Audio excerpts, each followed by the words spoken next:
Assalamualaikum warahmatullahi wabarakatuh. Jumpa kembali bersama saya Kang Oprek. Oke Om Bro, kali ini saya mau membahas sedikit tentang masalah RPM lagi Om Bro ya.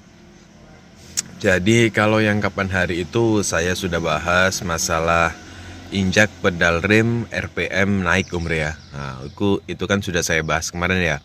Terus di situ ada beberapa komentar yang tanya kalau injak kopling gimana. Nah, jadi ada pertanyaan kalau injak kopling RPM naik. Nah, oke. Kalau kita ngelihat Om Bro ya, kalau misal kita pikir secara gampangnya gitu aja Om Bro ya. Kopling ini kan gak ada selang vakum yang terhubung ke intake manifold Om Bro ya. Jadi beda dengan rim. Kalau rim kan masih ada selang yang dari booster rim itu ya, itu kan masuk ke dalam intake manifold. Jadi di situ masih ada kevakuman, masih ada udara. Jadi kalau misal RPM naik, misal berpengaruh ke RPM itu masih mungkin ya masih masuk akal Om Bro ya. Jadi, karena di sistem pengeriman masih ada selang yang masuk ke intake manifold. Jadi masih ada hubungan dengan udara dan masih bisa berhubungan dengan RPM. Nah, jadi itu masuk akal Om Bro ya. Sedangkan kalau buat kopling ini kan Om Bro dia pedal kopling dia pakai hidrolik ya, sama ya, pakai hidrolik seperti rim juga hidrolik ya, ada olinya di dalam ya, ada pistonnya. Nah, cuman kalau yang kopling ini kan nggak ada selang yang terhubung ke intake manifold kan Om Bro ya. Jadi dia dari master kopling atas terus ke master kopling bawah, cuman seperti itu aja Om Bro ya, nggak ada selang yang terhubung ke intake manifold. Tapi kok bisa naik RPM-nya Om Bro ya. Nah, jadi ini ada Om Bro ya, jadi dialami gitu loh Om Bro. Padahal kalau misal kita pikir secara apa ya, kita pikir sebagai saya orang awam ini kan nggak ada hubungannya gitu Om Bro ya. Tapi kenyataannya ada yang ngalamin seperti itu. Nah, jadi masalahnya kalau misal Om Bro injak kopling lalu RPM-nya naik, itu masalahnya bukan ada di koplingnya. Umumnya Om Bro ya, ini yang saya tahu ya. Jadi bukan di koplingnya, tapi masalah ada di bagian. Oke, kita pindah ke ruang mesin ya.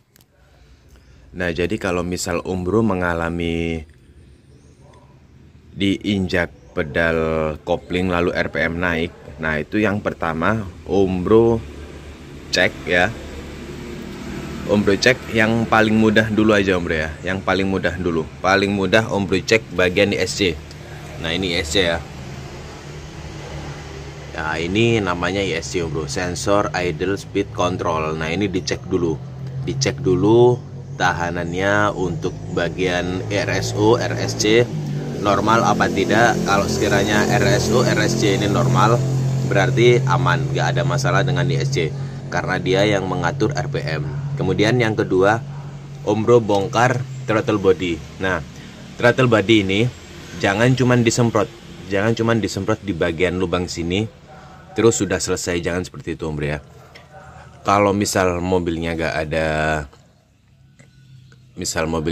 masalah, gak ada kendala, cuman mau diservis ringan saja seperti video saya yang kemarin, atau mau diservis yang cepat, misalnya kayak Om Bro mendadak butuh cepat gitu ya, nggak masalah Om Bro, di semprot-semprot nggak masalah, karena mobil nggak ada masalah, karena mobilnya nggak ada trouble, aman, nggak ada masalah dengan RPM dan lain-lainnya. Jadi mau disemprot-semprot nggak masalah, nggak apa-apa. Tapi kalau misal Om Bro mengalami trouble, ada masalah, dibongkar Om Bro ya. Karena kalau misal disemprot, kan kalau kita semprot itu kan kita gas sambil kita semprot. Jadi injektor cleaner atau cairannya yang kita semprotkan tadi itu dia langsung masuk ke dalam. Sedangkan ISC ini kerjanya ada di bawah. Nah, jadi dia terhubung ke belakang. Nah, jadi di sini ada kayak semacam pen terhubung ke belakang sana, ke bimetal ya, terhubung ke bimetal. Jadi kalau misal Om Bro semprot bagian atas, otomatis yang bawah ini tetap. Nah, jadi di sini kalau misal ada pennya yang di bagian dalamnya ISC tadi itu seret atau terasa seperti ada yang mengganjal, nah itu bisa pengaruh ke RPM karena dia harusnya lancar. Dia ngatur buka tutupnya itu nanti diatur sama ISC-nya ini Om Bro ya. Jadi ISC waktu dia buka tutup itu nanti pennya yang di dalam itu berputar gitu Om Bro ya. Jadi dia bisa ke kanan ke kiri, bisa buka bisa nutup. Nah seperti itu. Kalau misal dia seret, dia kotor, dia nanti waktu mau buka dia nggak bisa buka, akhirnya RPM tetap di bawah, atau RPM itu nanti bisa naik terus tinggi terus, nggak bisa turun. Nah jadi seperti itu. Jadi kalau misal Om Bro banyak waktu, bagian throttle body jangan cuma disemprot tapi dibongkar. Kita bersihkan bagian bawahnya, terutama untuk bagian bimetal ini kita bersihkan Om Bro ya. Ini yang penting soalnya dibuat RPM. Oke. Jadi langkah yang pertama tadi, kalau RPM naik ketika kita injak pedal kopling, yang pertama cek ISC. Kalau ISC normal, bongkar throttle body. Terus yang kedua, ini yang kedua. Terus lanjut yang ketiga. Yang ketiga bongkar intake manifoldnya ini. Bongkar ini ya. Lepas tutupnya aja Om Bro ya. Tutupnya diangkat, diambil, dilepas. Nanti di bagian dalam sini Om Bro bakal kelihatan banyak oli. Kalau Om Bro belum pakai UCT, nah ini ya.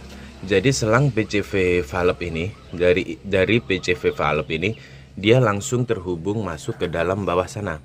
Jadi dia langsung masuk ke intake manifoldnya sana. Nah, jadi kalau Om Bro belum pakai UCT, di sini ini ada oli yang ke bawah Om Bro ya. Jadi sisa pembakaran tadi itu keluar melalui selang PCV valve ini, kemudian masuk ke intake manifold buat dibakar lagi. Nah jadi sisanya tadi itu dimasukin lagi ke dalam mesin, terus dibakar lagi. Nah jadi seperti itu Om Bro ya. Jadi kalau misal kalau Om Bro belum pakai OCT, otomatis oli ini nanti akan kumpul di sini, kumpul di bagian dalam sini. Kalau olinya sedikit, dia ngumpul di bagian cowakan-cowakan. Di situ ada cowakan-cowakan, dia ngumpul di situ. Tapi kalau olinya banyak Om Bro ya, dia bisa masuk ke bagian dalam lagi. Jadi dia oli ini kalau misal dibiarin tanpa baik tanpa banyak, dia bikin kotor Om Bro ya. Umumnya biasanya kalau Om Bro belum pakai UCT, olinya itu nanti Om Bro bisa lihat ini kalau misal Om Bro buka box udara ini dibuka, terus Om Bro buka skepnya gini, Om Bro tarik gini ya, digas gini. Nanti di sini kan ada kayak koinnya itu Om Bro ya, itu kan dia kan gini, terus dia kan ngebuka. Nah waktu Om Bro ngebuka, Om Bro bisa lihat di baliknya koin tadi itu, Om Bro lihat gini ya, nanti di sini tuh di bagian situ banyak olinya, banyak hitam. Nah itu berarti tandanya di bagian dalam sini sudah banyak olinya Om Bro ya. Jadi kalau Om Bro mau mengetahui di bagian dalam sini banyak oli atau tidak, Om Bro bisa lihat di bagian throttle body-nya sini yang di baliknya koinnya tadi itu Om Bro. Jadi kalau di bagian baliknya koin banyak oli, otomatis di bagian dalam sini olinya juga banyak. Nah, jadi seperti itu ya. Kalau Om Bro sudah pakai OCT, nah jadi ini namanya OCT, oil keteng. Jadi dia dari selang PCV valve, dia masuk ke bagian dalam atas sini. Terus di bagian atas itu disaring. Nah, jadi di sini nanti di bagian dalam sini disaring. Jadi ini in masuk, terus disaring, olinya turun di bawah. Olinya turun di bawah, yang dihisap sama yang masuk ke intake manifold itu ini. Jadi ini in, yang atas ini in, yang ini out. Nah dia out ini masuk ke dalam intake manifold.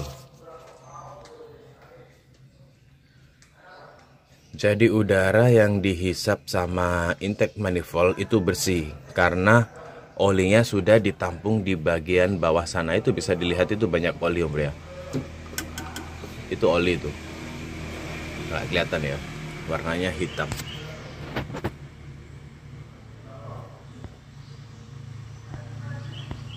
Nah jadi untuk bagian intake manifold itu semakin bersih, jadi Om Bro nggak perlu ngecek yang rutin atau nggak perlu sering-sering ngecek, karena kalau di bagian dalam sana banyak oli, otomatis RPM pun akan terganggu Om Bro ya.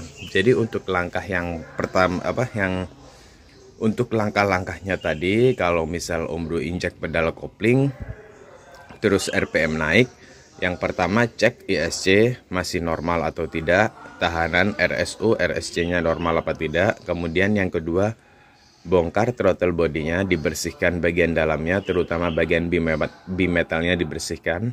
Terus yang ketiga, untuk bagian intake manifold dibongkar, dicek bagian dalamnya, kalau sekiranya banyak oli dibersihkan. Nah, jadi ada 3 langkah yang perlu diperhatikan kalau misal Umbro pejak, kalau misal Umbro injek pedal kopling, RPM-nya naik. Jadi seperti itu bro ya.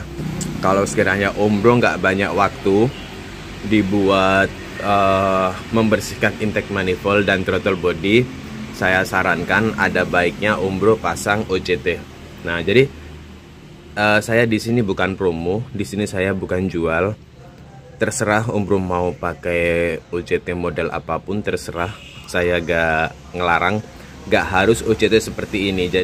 Jadi intinya itu di bagian PC valve ini olinya disaring. Jadi biar Umbro, biar olinya nggak banyak-banyak masuk di sini. Biar yang dihisap itu lebih bersih. Nah, jadi seperti itu ya. Kalaupun nanti ada oli yang naik di bagian sini juga gak terlalu banyak. Nah, cuman saya sarankan kalau Umbro pilih OJT, pilih yang ada saringannya di bagian in-nya. Jangan yang los kanan kiri kosong, bagian dalam kosong, gak ada apa-apanya, gak ada saringan.